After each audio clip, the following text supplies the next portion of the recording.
Assalamualaikum warahmatullahi wabarakatuh. Bismillahirrahmanirrahim. Alhamdulillahilladzi 'allamal insan 'allama ma lam ya'lam. Asyhadu an la ilaha illallah wahdahu la syarika lah wa asyhadu anna Muhammadan abduhu wa rasuluh. Allahumma salli ala sayyidina Muhammad wa ala alihi wa sahbihi ajma'in. Amma ba'du. Rabbi syrah li sadri wa yassir li amri wahlul 'uqdatam min lisani yafqahu qawli. Subhanaka la ilma lana illa ma 'allamtana innaka antal alimul hakim. Rabbana zidna ilman wa alhiqna bis salihin. Al-Fatihah. Allah yaftahu alaina futuhal arifin wa yufaqihuna fid din wa yarzuquna kamal ikhlas wal yaqin. Bismillahirrahmanirrahim. Ulama'il amilin wa masyayikhina fid din wa walidai hadirina fi hadzal musalla wa ila jami'i man awqafa amwalahum fi bina'ihi wa ila al-muallif hadzal kitab syai'ulillahi lahumul Fatihah. A'udzu billahi minasy syaithanir rajim. Bismillahirrahmanirrahim. Alhamdulillahi rabbil alamin arrahmanir rahim maliki yaumiddin. Iyyaka na'budu wa iyyaka nasta'in. Ihdinas siratal mustaqim. Shiratal ladzina an'amta 'alaihim ghairil maghdubi 'alaihim waladdallin. Para jamaah sekalian, kita baca surat Al-Fatihah satu kali lagi. Kita doakan saudara-saudara kita yang terpapar COVID-19 yang akhir-akhir ini begitu banyak, dan juga saudara-saudara kita yang dipanggil oleh Allah Subhanahu wa taala. Mudah-mudahan mereka diterima amal ibadahnya, ditempatkan di tempat yang mulia insyaallah, dan yang sedang terpapar disembuhkan, diangkat penyakitnya oleh Allah Subhanahu wa taala, dan mudah-mudahan kita dilindungi Allah dari wabah Covid-19 dan terus menjaga prokes yang ditetapkan oleh pemerintah dalam rangka usaha dan ikhtiar kita untuk terhindar dari Covid-19. Amin ya rabbal alamin. Ashabul fadilah, al ulama wal asatidzah al muhtaramun, ayyuhal hudurul kiram. Pada 4 bulan yang lalu saya terakhir mempresentasikan sebelum Ramadan, kita sudah sampai pada bab tentang tentang masjid ya. Kita sudah sampai pada saat itu larangan melaksanakan transaksi jual beli di dalam masjid, yaitu hadis yang ke-204. Pagi ini kita lanjutkan dengan hadis berikutnya dari kitab Syarah Bulughul Maram ini, yaitu hadis ke-205, juga masih tentang masjid yang sekarang banyak yang ditutup gitu. Mudah-mudahan masjid kita nggak ada yang ditutup. Yaitu hadis ke-205, an Hakim bin Hizamin radhiyallahu anhu qala Rasulullah sallallahu alaihi wasallam la tuqamu al-hududu fil masajida wa la yustaqadu fiha. Rawahu Ahmad wa Abu Daud bisanadin dhaifin. Hadis ini diriwayatkan dari Hakim bin Hizam, salah seorang sahabat. Beliau yang langsung menerima dari baginda Rasul radhiyallahu anhu. Semoga Allah meridai beliau. Beliau berkata, qala Rasulullah sallallahu alaihi wasallam.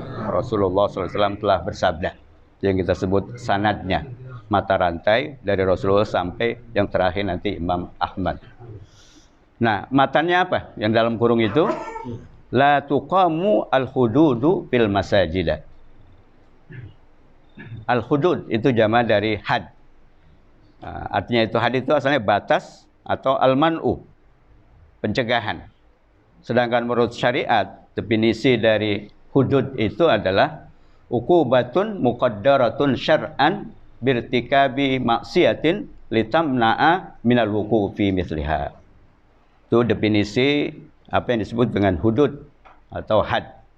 Yaitu secara syar'i definisinya itu adalah hudud itu adalah uqubah. Uqubah itu sanksi atau hukuman muqaddarah yang telah ditetapkan menurut syariat akibat dari apa? Irtikabil maksiati.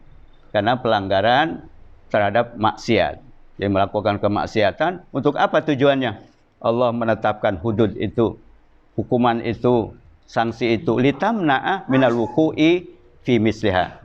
supaya tidak terjadi lagi hal yang sama di masa yang akan datang.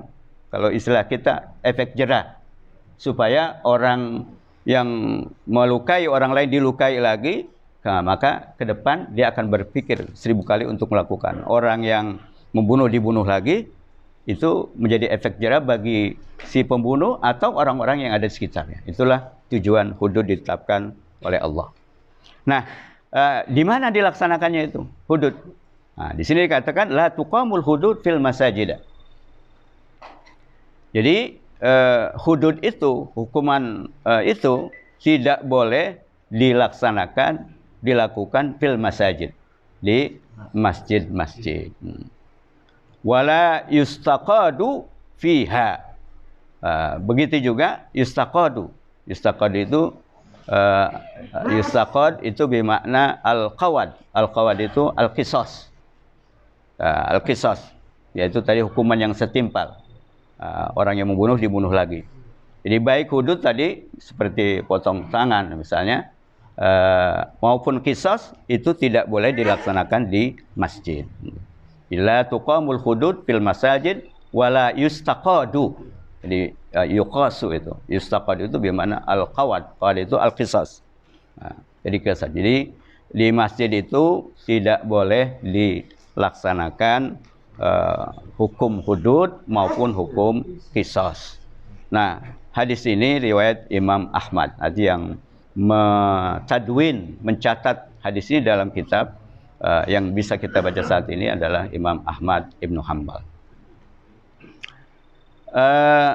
Jadi al-masajid buyutullah yajibu ta'zimuha fayambagi alla tuqama fiha al-hudud. Kenapa tadi tidak boleh masjid dilakukan di masjid itu hudud maupun qisas? Karena masjid itu baitullah yang harus diagungkan, yajibu ta'zimuha. Oleh karena itu maka tidak boleh dilakukan hudud di tempat itu. Kenapa? Min ta'ridhiha lil ihanah bisababi inkisyafil aurati al mahdud fiha taratan au khurujil adza minhu taratan ukhra.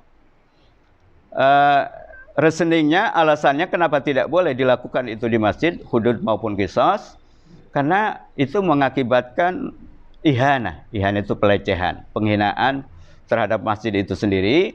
Kenapa? Karena ketika dilaksanakan hukum hudud qisas itu bisa saja aurat terbuka bagi orang yang dilakukan hudud hukuman itu padanya. Ada kalanya juga khurujil adza, maksudnya ada keluar kotoran segala macam ketika dilaksanakan hukum itu. Dan juga tashwihil alal musallin, mengganggu konsentrasi orang-orang yang melaksanakan sholat di masjid. Wal qari'ina, begitu juga orang-orang yang sedang membaca Al-Quran atau belajar di masjid. Jadi fasinat al-masajidu an dzalika ta'ziman lahu. Oleh karena itu sinat, dari sona yasunu, sinat, dipelihara, dilindungi masjid-masjid itu dari hal-hal yang bisa melecehkannya, menghinakannya sebagai pengagungan terhadap masjid. Nah, itu penjelasan tentang hadis tadi dan istinbat hukumnya atau kesimpulannya yang kita sebut dengan fiqhus sunnah dari apa yang disampaikan dari hadis Rasulullah adalah tahrimul qisas wa iqamatil hudud fil masajid. Jadi haram hukumnya melaksanakan qisas maupun hudud di masjid. Nah, kemudian biografi sahabat yang bernama Hakim tadi itu, Hizam al-Asadi itu, siapa sebenarnya beliau ini? Jadi Hakim bin Hizam al-Asadi Abu Khalid. Dia dikunyahkan dengan Abu Khalid. Min asyrafi Quraisy fil jahiliyah. Jadi pada masa jahiliyah ini, beliau ini adalah orang yang sangat dihormati. Orang-orang yang dimuliakan, tokoh. Begitu juga di dalam Islam. Jadi ketika zaman jahiliyah sebelum Islam, beliau orang yang terhormat. Begitu juga ketika masuk Islam. Aslama amal fathi. Beliau masuk Islam pada tahun penaklukan, yaitu penaklukan Kota Mekah, yaitu pada tahun ke-10 Hijriah. a'tahu Nabi sallallahu alaihi wasallam mi'atan minal ibil min ghadaim Hunain. Jadi Nabi pernah memberikan kepadanya 100 ekor unta dari hasil ghanimah. Ghanimah itu harta pampasan perang, itu pada perang Hunain. Wulida fi jawfil Ka'bah qabla al-fil bisalasi asyara sanatan. Bisalasa asyara sanatan. Jadi beliau dilahirkan di sekitar Ka'bah. Yaitu qabla al-fil bisalasa asyara sanah. Sebelum amul fil. Amul fil itu tahun gajah, di mana pada saat itu Rasulullah dilahirkan, yaitu ketika pasukan Abraha dari Yaman ingin meruntuhkan Ka'bah. Itu disebut dengan amul fil. Pada saat yang sama kelahiran baginda Rasulullah SAW. Sehingga kalau kita baca sirah Nabawiyah, beliau dilahirkan pada tanggal 12 Rabiul Awal tahun apa? Tahun gajah gitu. Karena belum ada tahun hijrah pada saat itu kan. Maka disebut tahun gajah. Nah, jadi beliau lahir jadi sebelum Nabi ya. Bisalah sa'asar qablal fil. Jadi 13 tahun lebih tua dibanding baginda Rasulullah SAW. Wa kana jawadan. Ini namanya Abdul Jawad ya. Jawad itu kalau orang Sunda bilang berehan, pemurah gitu. Mau berbagi, ya, Jawad. Wa kana jawadan. Beliau itu orang yang sangat dermawan. A'taqa mi'atan raqabah. Karena saking dermawannya, jadi kalau dia mengeluarkan sesuatu nggak ada batasnya. Sehingga beliau apa? Membebaskan mi'ata raqabah. 100 hamba sahaya. Kalau satu aja bebaskan berapa harganya kan? Apalagi orang-orang hamba sahaya yang hebat-hebat gitu. Nah, beliau membebaskan 100 tadi. Mata sanata arba'in wa khamsina. Ya, beliau wafat pada tahun arba'in wa khamsin. Nah, kalau bahasa Arab dibalik, jadi 54 bukan 45 gitu kan. Nah, jadi arba'in wa khamsin, yaitu 55 pada tahun 54 Hijriah.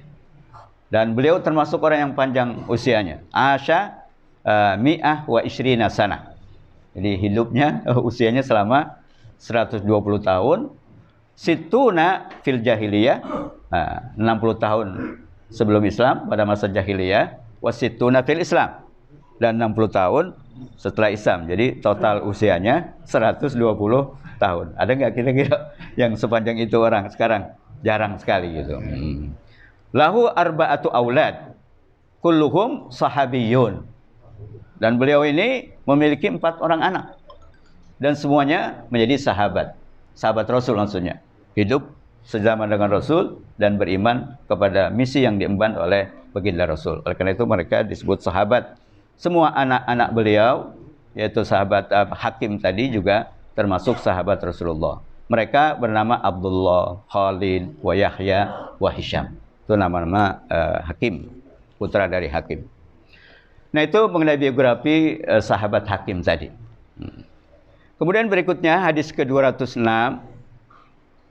An Aisyata radhiyallahu anha qalat, usiba Sa'dun yaumal khandaki fadaraba alaihi Rasulullah sallallahu alaihi wasallam khaymatan fil masjidi liya'udahu min qaribin, muttafaqun alaih. Jadi hadis berikutnya masih tentang masjid. An Aisyata. Jadi kita ingat ya, an Aisyah. Kenapa jadi Aisyah enggak Aisyah padahal pada an? Apa itu? Namanya mamnu minas sarf. Nah, ilatnya adalah karena muannas tak. Jadi Aisyah dari Sayyidah Aisyah, salah seorang dari istri baginda Rasul radhiyallahu anha. Semoga Allah meridai beliau. Qalat, beliau berkata. Jadi usiba Sa'dun, itu dari asaba asalnya. Tapi kalau dimajhulkan maka artinya menjadi pasif. Jadi usiba Sa'dun. Jadi saat terkena musibah. Terkena musibah yaumal khandaki, pada saat perang Khandak. Fadaraba alaihi Rasulullah sallallahu alaihi wasallam khaymatan fil masjid. Nah, daraba ini bukan memukul, maksudnya membuatkan. Nah, jadi daraba itu banyak artinya. Daraba fil ardi berarti jalan-jalan kan. Nah, Jadi kalau daraba Muhammadun kalban, nah itu baru memukul. Daraballahu masalan berarti memberi contoh kan? Nah, kalau di sini daraba ya membangun gitu, membuat. Jadi fa daraba alaihi Rasulullah sallallahu alaihi wasallam khaymatan fil masjid. Maka kemudian Rasulullah membuatkan baginya tenda. Jadi bahasa Indonesia kemah kan? Nah, kemah itu bahasa Arab itu. Nah, bahasa Indonesia tenda itu, khaymah. Jadi khaymatan fil masjid. Makanya pemukiman Palestina yang pengungsi itu disebut perkemahan, mukhayyamat. Nah, jadi kemudian untuk apa tujuannya Rasulullah membuatkan kemah untuk sahabat Sa'ad yang terluka dalam perang Khandaq itu? Liya'udahu min qarib, supaya bisa dirawat min qarib dan dekat gitu. Jadi dekat pada Rasulullah dan sahabat yang lain. Nah, muttafaqun alaih. Jadi ini istilah lain untuk rawahu al-Bukhari wa Muslim atau rawahu Syaikhan, maka disebut muttafaqun alaih. Secara harfiahnya artinya bahwa hadis ini disepakati kesahihannya oleh dua perawi hadis terkemuka, yaitu Imam Al-Bukhari dan Imam Muslim. Nah, penjelasannya adalah rakhasa syari fin naumi fil masjidi kama ajaza iqamatal maridi fihi wa nusbil khaybah lahu. Jadi syari itu pembuat syariat, yaitu Allah dan Rasulullah SAW. Rakhasa memberikan rukhsah, memberikan dispensasi, memberikan keringanan fin naumi fil masjid. Jadi boleh tidur di masjid, tapi dengan catatan. Nah, nanti akan dijelaskan. Begitu juga ajaza iqamata al-maridi fihi. Boleh juga di masjid itu orang sakit ditaruh di sana. Seperti sahabat Sa'ad tadi yang terluka dalam perang Khandaq. Wa nasbi al-khimah, juga mendirikan kemah di dalamnya buat orang yang sakit tadi. Kama waqa zalika fi ahdin Nabi li Sa'ad bin Mu'ad radhiyallahu anhu. Hal itu terjadi pada sahabat Sa'ad bin Mu'ad radhiyallahu anhu. Untuk apa tujuannya? Liyatamakkana sallallahu alaihi wasallam min ziyaratihi. Supaya Rasulullah mudah untuk mengunjungi, menjenguk sahabat Sa'ad itu. Wa taraddudi alaihi, dan bolak-balik melihat kondisi kesehatannya. Wa hadza awwalu markaz is'afi fil Islam. Dan ini merupakan pusat is'af. Is'af itu kalau bahasa ininya pengobatan awal, yaitu bisa juga is'af ambulan artinya. Jadi pertolongan pertama kalau istilah kita kan. Apa itu namanya? P3K itu. Jadi itu adalah merupakan pusat P3K pertama dalam Islam, karena Rasulullah mengizinkan Sa'ad untuk tinggal di situ dan dirawat di masjid itu. Jadi yushrifu alaihi sallallahu alaihi wasallam, yaitu yang kemudian di bawah bimbingan baginda Rasulullah sallallahu alaihi wasallam. Wa ma'lum anna kullan minan naum wa tamrid fil masjid muqayyadun bima idza lam yuaddi ila talwisihi wa illa muni'a dzalika. Ya, sekarang kan banyak juga orang pada tidur di masjid gitu kan. Ya, karena musafir, karena suatu. Dan ada juga kelompok-kelompok yang memang memanfaatkan masjid untuk istirahat dan tidur itu. Nah, di sini disebutkan wa maklum. Jadi bahasa Indonesia sudah kita ketahui, maklum kan? Sudah kita ketahui bahwa anna kullan minan naum wa tamrid, bahwasanya baik tidur maupun tadi tamrid, mengurus orang sakit, maka perawat itu mumarid disebutkan. Jadi orang yang mengurus orang sakit namanya mumarid. Mumarid. Maka akbar itu disebut Akademi At-Tamrid. Tamrid. Jadi yang mengurus orang sakit di masjid. Jadi sebagaimana diketahui bahwa baik tidur maupun perawatan di masjid itu muqayyadun. Nah, ini yang saya sebut tadi syaratnya. Itu terikat. Nah, terikat atau disyaratkan bima idza lam yuaddi ila talwisi. Apabila tidur atau perawatan orang sakit di masjid itu tidak mengakibatkan polusi atau kotor di masjid itu. Berarti mukhalafahnya Kalau dia tidur mengurusi masjid, membuat masjid jadi kotor, ya nggak boleh gitu. Ya. Nah, tadi ada syaratnya bahwa baik tidur maupun perawatan di masjid itu dibolehkan idza lam yuaddi ila talwisi. Kalau hal itu tidak mengakibatkan terpolusinya, tercemarnya atau kotornya masjid itu, wa illa muni'a dzalika. Kalau tidak demikian, maksudnya tidak terpelihara, tidak terjaga kebersihannya, maka muni'ah. Jadi dilarang hal itu. Nah, dilarang hal itu. Nah, para jamaah sekalian, tadi disebutkan perang Khandaq. Apa sih perang Khandaq itu, kapan dan di mana terjadinya? Jadi Yaumul Khandaq, Yaumu Ghazwatil Khandaq alladzi tamma hafruhu haulal Madinati bi isyarati Salman Al-Farisi. Jadi perang Khandaq itu adalah perang yang terjadi di dalam Khandaq. Khandaq itu parit. Nah, yang dibangun atau digali di sekitar kota Madinah untuk mempertahankan kota Madinah dari serangan sekutu orang-orang Quraisy. Nah, pembangunan atau penggalian Khandaq ini atau parit ini bi isyarati Salman Al-Farisi. Itu pendapat atau ide atau gagasan yang diberikan oleh Salman Al-Farisi, salah seorang sahabat dari orang Persia. Persia itu sekarang namanya Iran. Salman Al-Farisi. Di annahu min makayidil furs. Karena Salman Al-Farisi ini menunjukkan bahwa Islam sejak awal itu adalah udah internasional, karena ada dari Salman Al-Farisi, ada dari Eropa, dari Habasyah, dari Afrika kan, dari 3 benua itu ada. Nah, beliau ini adalah makayidil furs. Jadi orang yang menguasai strategi peperangan di kaumnya, di masyarakatnya, yaitu Persia yang saat ini Iran. Dan perang Khandaq itu juga disebut Yaumul Ahzab, yaitu perang Ahzab atau Yaumul Ahzab. Kenapa disebut Ahzab? Ahzab itu jamak dari Hizbun. Hizbun itu adalah partai. Kalau kita hizib ada lagi, lain lagi, hizib dasar, hizib apa gitu kan. Nah, jadi Ahzab disebut juga Khandaq itu, yaitu Yaumul Ahzab. Lijtima'il musyriki Quraisyin. Asalnya musyrikina, karena diidopatkan maka nunnya dibuang. Jadi jamak muzakkar salim atau musanna kalau diidopatkan ke kata sebut sesudahnya, maka nunnya dibuang. Asalnya lijtima'il musyrikina. Karena digabungkan kepada kata sesudahnya, maka nunnya dibuang dari lijtima'i musyriki Quraisy wa Ghatfan wal Yahud wa man ala syakilatihim.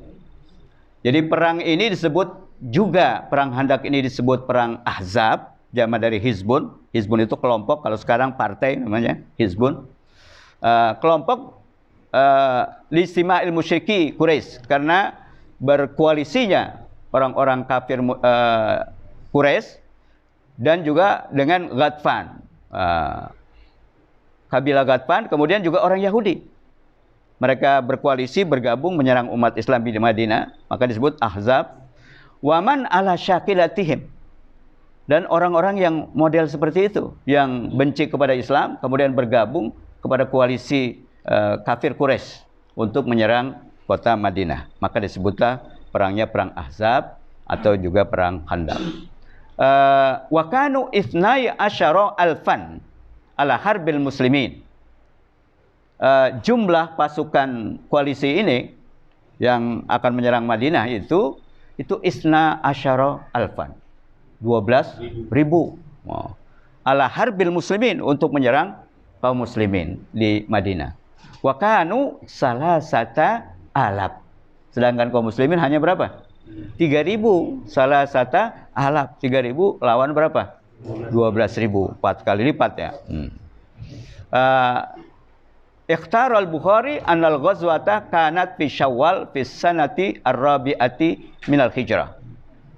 Jadi menurut Imam Bukhari, beliau memilih bahwa kejadian perang Ahzab atau perang Khandaq ini terjadi yaitu pada bulan Syawal fi sanati ar-rabi'ah minal hijrah, tahun keempat Hijriah.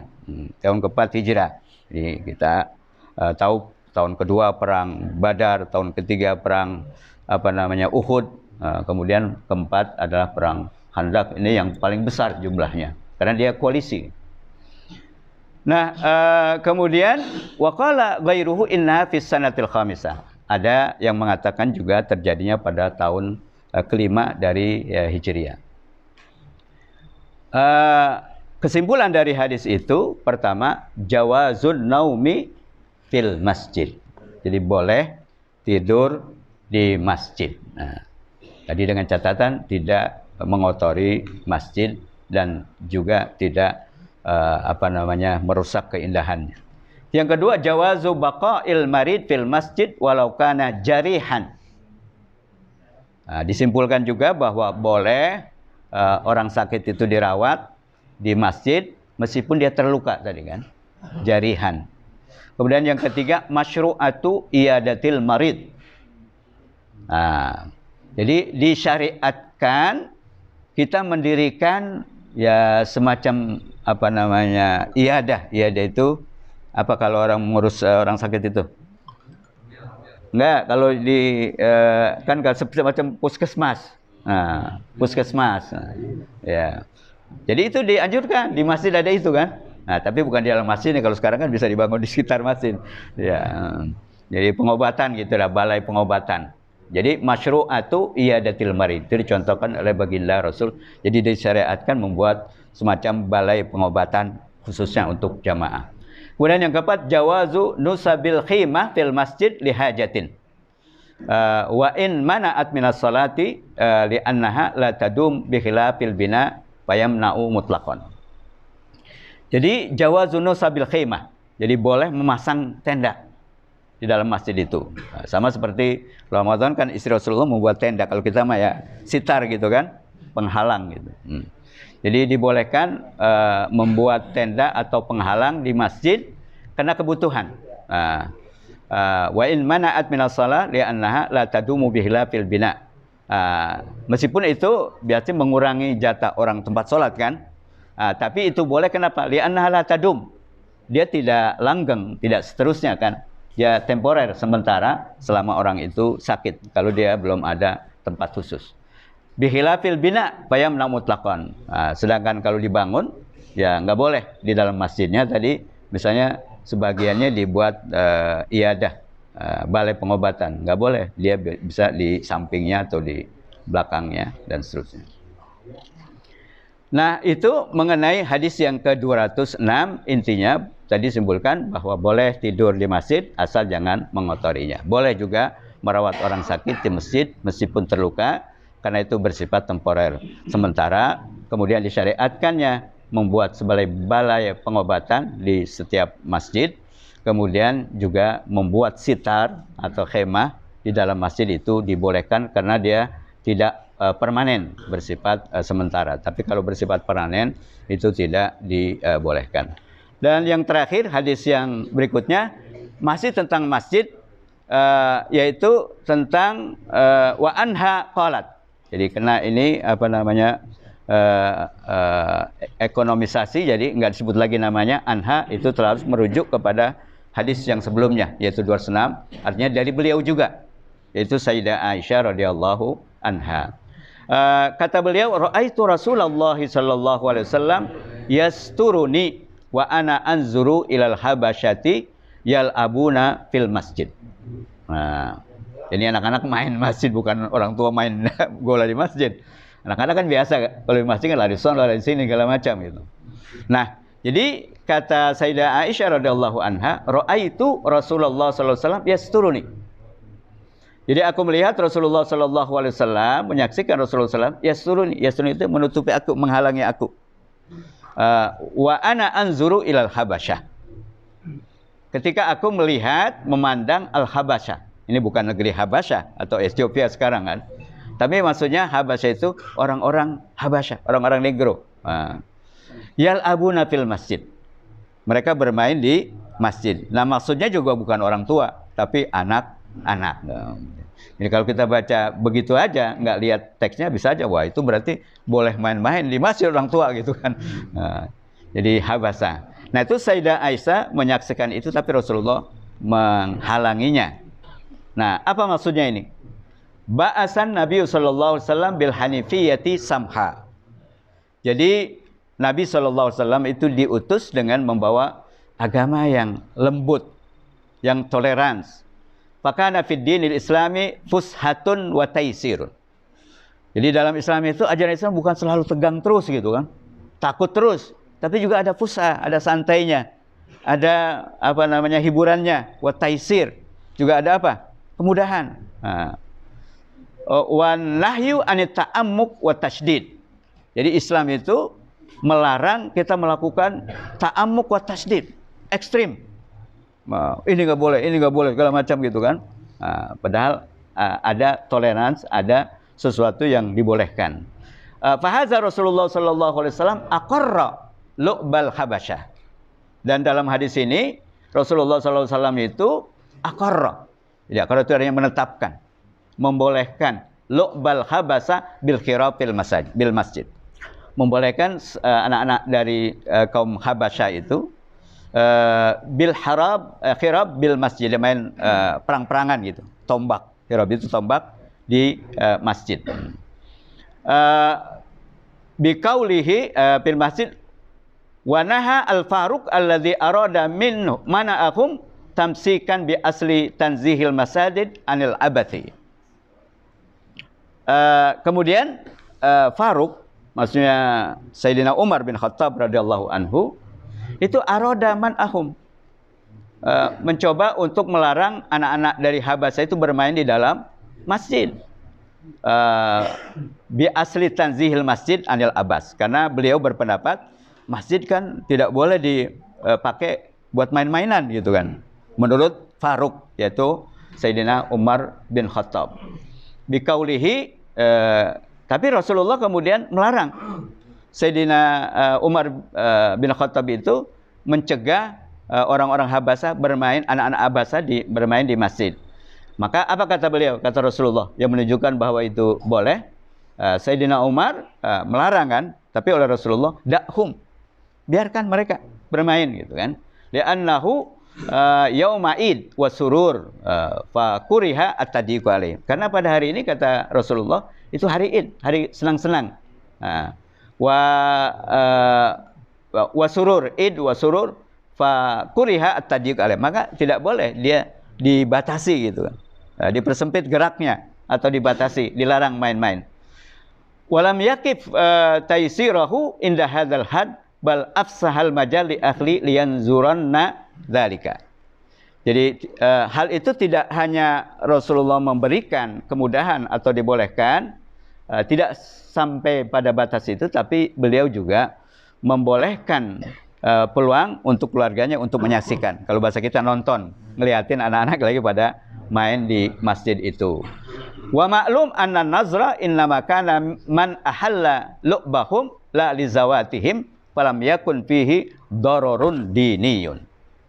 Jadi sebagaimana diketahui bahwa memandang itu, melihat itu, innama kana man ahalla, yaitu kalau orang yang dihalalkan. Maksudnya kalau anak-anak kan halal, artinya enggak haram. Tapi yang ditonton orang gede, apalagi misalnya perempuan, jadi apa? Haram gitu kan. Nah ini karena anak kecil, man ahalla, mereka halal, artinya tidak haram dilihat, lali zawatim. Tapi kalau zatnya itu orang dewasa yang bukan mahram, falam yakun fihi darur dini. Tapi kalau memang itu hal-hal yang halal, bukan karena orang dewasa misalnya, dan juga tidak terbuka auratnya, berarti halal. Tapi kalau tidak demikian, berarti haram. Tapi kalau tidak menyalahi aturan tentang aurat tadi, falam yakun fihi dararun dini, maka itu juga tidak membedaratkan tentang agama. Jadi tidak merusak agama. Nah ini mungkin dalil buat orang main robana di masjid gitu kan. Tapi lagunya yang benar gitu, jangan lagu dangdut, lagu Melayu gitu yang liriknya mengarah kepada hal-hal yang parno gitu kan. Nah itu jadi haram juga gitu. Tapi kalau lagunya salawat, kemudian lagu-lagu, dan lagu Arab itu bukan semuanya salawat gitu kan. Ya, al-hubbu sukaro gitu kan, mabuk cinta kan. Itu jangan di setel di masjid gitu kan. Jadi lihat dulu gitu, kalau salawat sudah pasti boleh gitu kan. Jadi kalau al-hubbu sukaro itu ya nggak boleh di masjid. Oh iya, tapi itu di luar lah gitu. Para jamaah sekalian, maka dari hadis itu disimpulkan,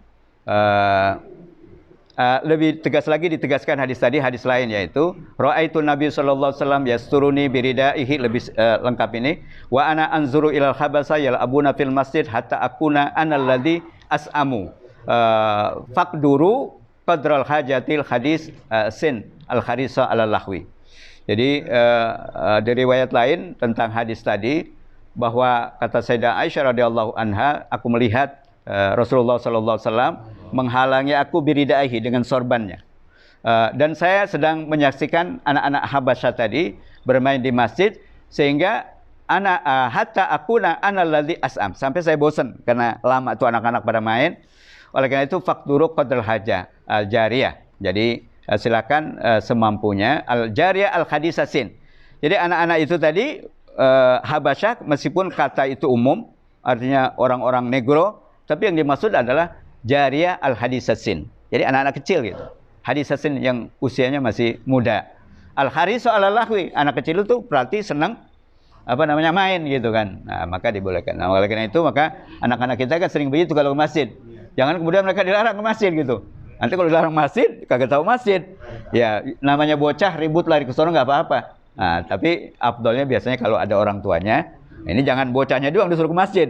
Orang tuanya kagak, itu yang membuat ribut gitu. Tapi kalau ada orang tuanya, didamping orang tuanya, itu namanya memberikan contoh kepada orang tua. Jangan juga anak diusir-usir, nggak boleh masuk masjid gitu kan. Karena tabiat anak memang seperti itu, tapi dia pembiasaan. Lama-lama ketika dia beranjak dewasa tentu akan sadar. Nah, terakhir kesimpulannya. Pertama adalah jawazun nazri ilal lahwil mubah. Boleh memandang atau melihat permainan yang mubah.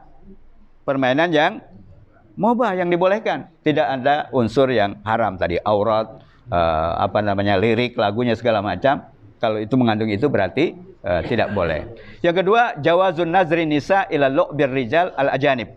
Jadi bolehnya seorang wanita melihat permainan laki-laki asing yang bukan mahramnya.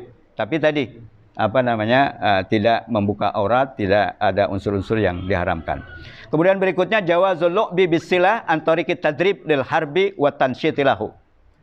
Kemudian juga boleh bermain dengan senjata-senjata perang-perangan tadi, bisilah. Itu maksudnya apa? Tarikit tadarrub, tadrib, yaitu berlatih. Lil hurub, latih perang, wa tansyitlah, untuk melakukan kegiatan aktivitas tentang hal itu. Tapi kalau sekarang latihan perang bisa ditangkap gitu kan. Ya, kalau dulu kan kita masih kecil latihan perang sering gitu kan. Tapi nggak pakai senjata api tentunya kan. Iya. Kemudian berikutnya husnul khuluqi rasul ma akhlihi wa karami muasyaratillah. Di sini juga ada contoh akhlak Rasulullah yang mulia dengan keluarganya, dan juga wa karami muasyarati, dan beliau juga sangat menghargai dalam berinteraksi, bergaul dengan mereka, baik keluarga maupun orang lain tadi.